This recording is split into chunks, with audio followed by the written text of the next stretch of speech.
brother. In the lane. Yeah. Introduce yourself. All right, I'm known to many people, I guess, as Lil Caesar. Everybody knows I'm from Inglewood. You know what neighborhood I'm from just due to previous Kev Mac videos. And what are you doing in town?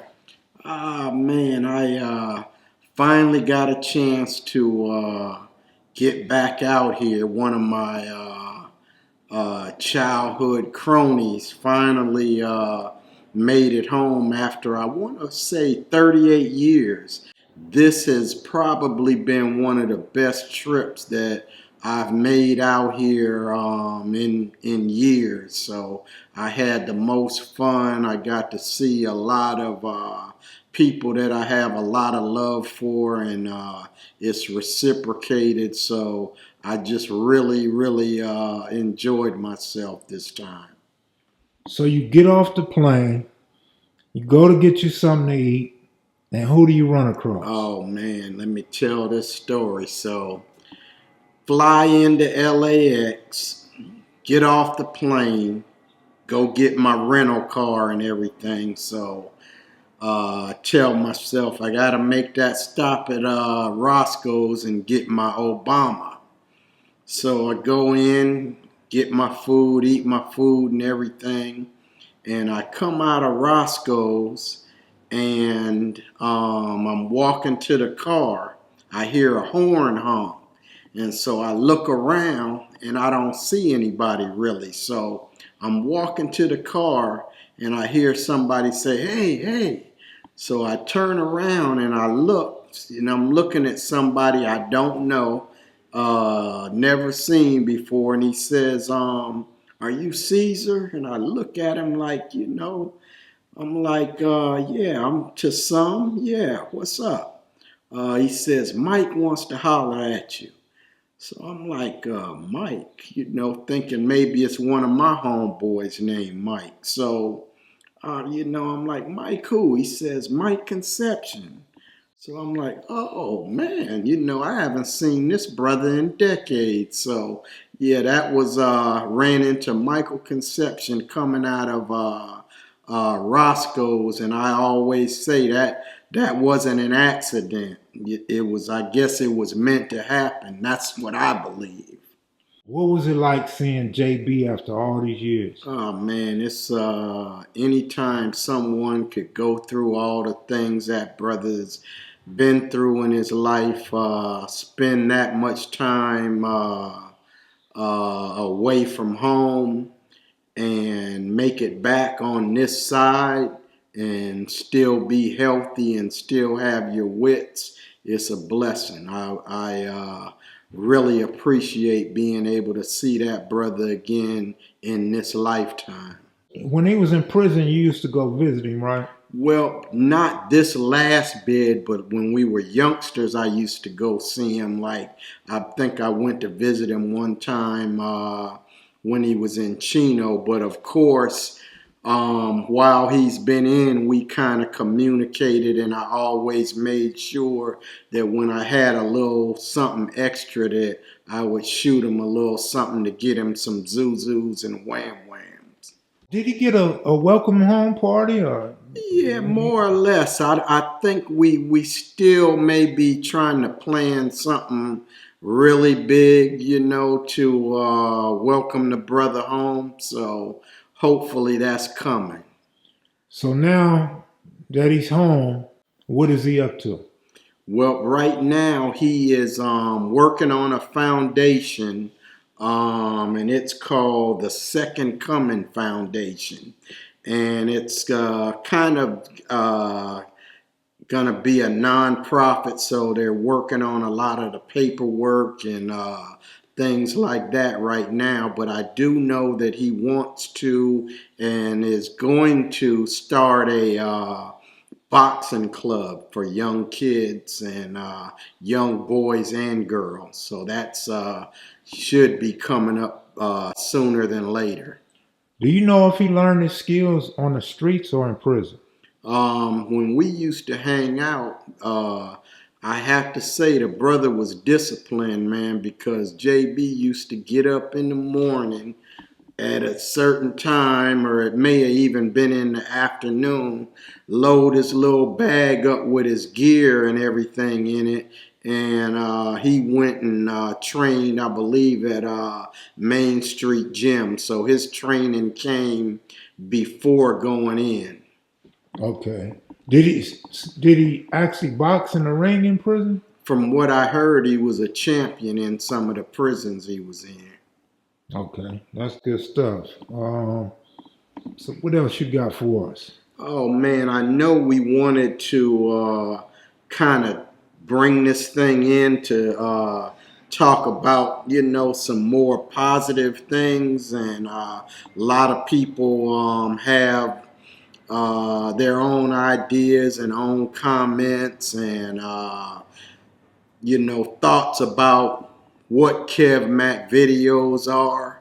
And me personally, I came to Kev and I said, I want to do another one, but I want this one to focus more on a lot of positive things, hopefully just some ideas for solutions to some of these issues that are affecting not only LA, but all over this country. This gang culture is spread to, you got New York, you got Atlanta, Georgia, you got Colorado, Florida. So this thing has spread all over the country. And so the problems that are in LA are also in Chicago. They're in Atlanta. They're in where I'm from, Charlotte, North Carolina.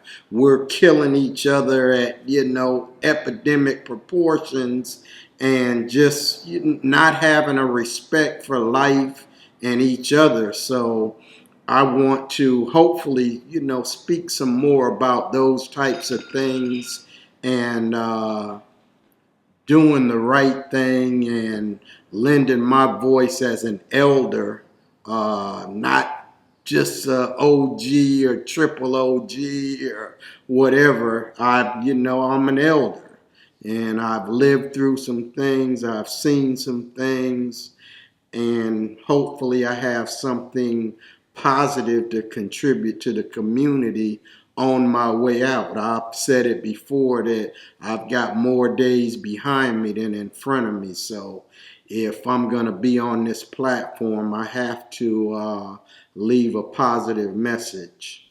Now there's something me and you talked about, the rah rah rah, the me.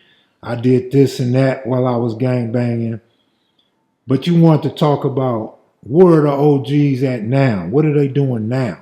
Exactly, and it's like for a lot of us, and that's what makes this stuff so real, is everybody's not doing so well. You have, guys that are came out of the foundation of this whole gang thing, man, that are in bad health. We've lost a bunch of people that were founders and elders and all of that to different, maladies, cancer and heart attacks and what have you. So it's important that if we made it out, let's leave a blueprint for how we made it out.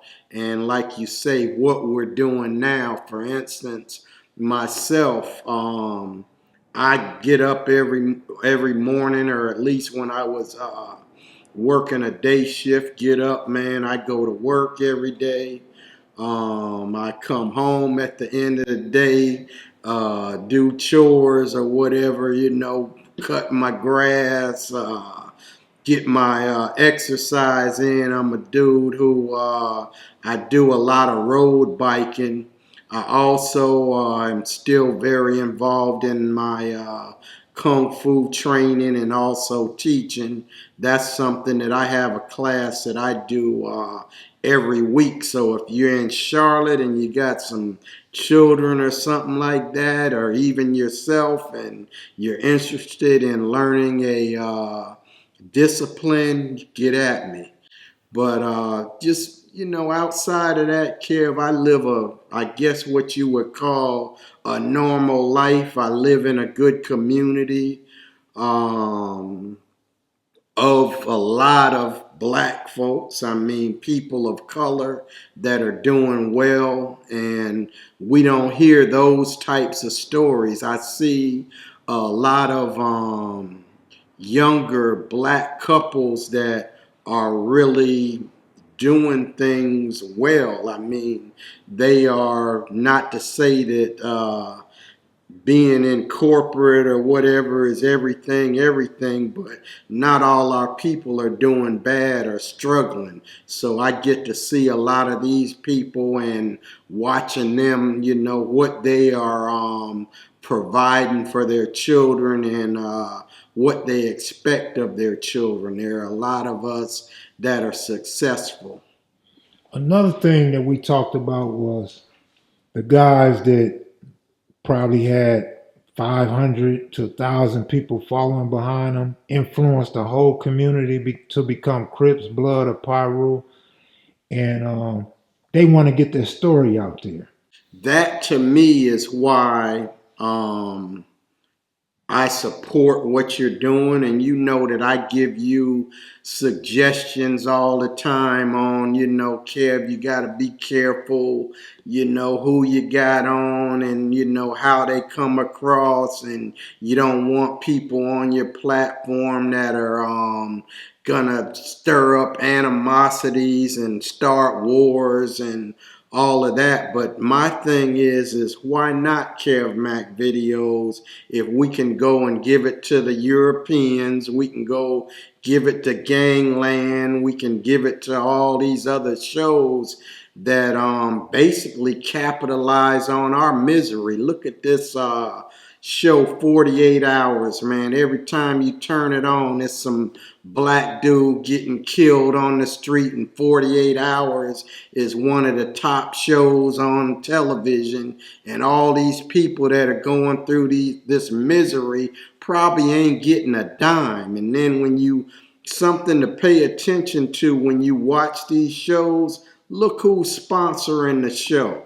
Who's putting the money in there, because those shows make money through sponsorship. You might be watching 48 Hours and a Ford commercial will come on, or, who knows what kind of commercial comes on. That's who's behind this stuff. They don't give a doggone about none of us, but they will capitalize on us when they can, just like everybody else comes over here and capitalizes off our community and doesn't put anything back to the community and doesn't care anything about us.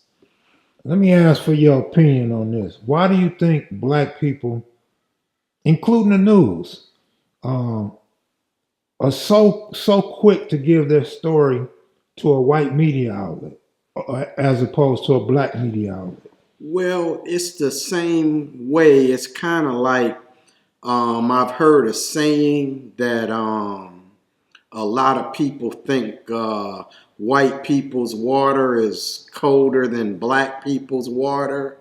And it's the same way when we're talking about what we're speaking on now with business. People will go in a McDonald's, and a McDonald's can get their order wrong. I mean, if you've been going to McDonald's for the last 10, 20, 30 years, how many times has McDonald's got your order wrong? But you'll still go back in there and support McDonald's. You ain't gonna go on social media and talk, I don't go to McDonald's anymore. But you go in a black restaurant and they're a little slow or something like that, or the prices are a little higher than you want them to be, you'll put them on blast, but you won't do it to the other folks. So is it the crab in the barrel mentality or what? But we are a lot harder on each other than we are the other man.